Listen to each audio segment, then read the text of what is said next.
She was almost positive that there was at least one from her brother that was probably bearable. But Dylan didn't think she could keep reading the family chat if she wanted to retain her, basically, positive reputation in the office. Buxom's office was like every other trendy, millennial-dominated workplace in London. Although the magazine covers adorning the walls and the endless stashes of makeup, sex toys, face products, and clothes likely differentiated it from the others.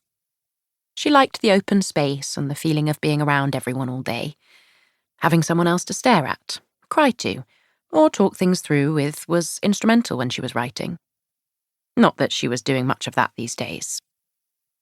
Their small kitchen was tucked away in a corner behind the fire exit stairs, down a short, dark, brick-lined corridor that played a sharp contrast to the bright, open office.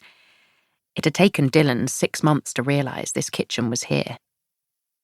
Dylan grabbed a pair of mugs off the mug tree in the corner, and after refilling the kettle, leaned back up against the cupboards. She shouldn't check WhatsApp. She knew she shouldn't. The first few times Dylan's mum had spouted off, Dylan had been reduced to tears. In this very kitchen, in fact. But now, after 9 months of this, she knew what to expect.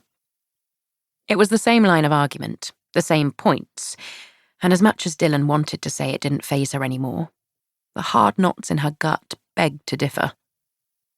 She clicked out of the family chat without reading the most recent wall of texts and popped into her private conversation with Sean. Dylan, nothing like a bit of family drama to spice up the morning.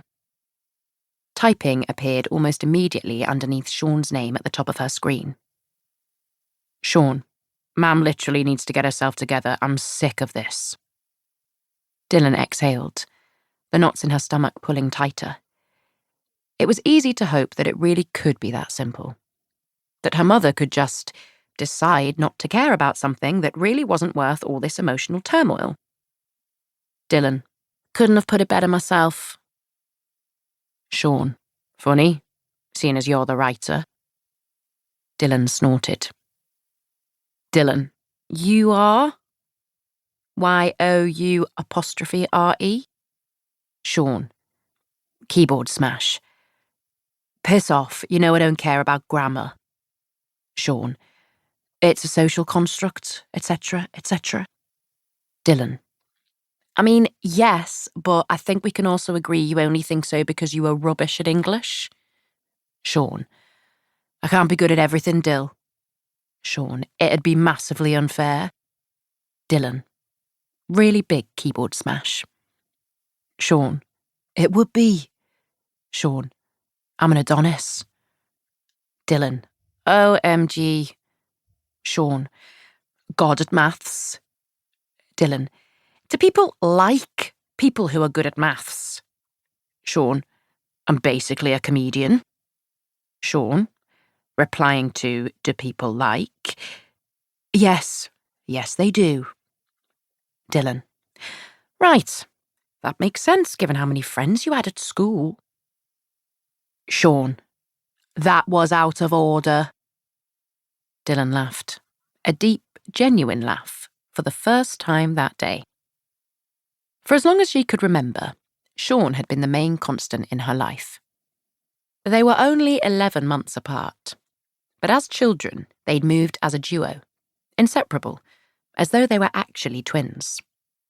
Most of her school friends hated their younger brothers, but, barring the attempted drowning of 1993, Dylan and Sean had always been as thick as thieves.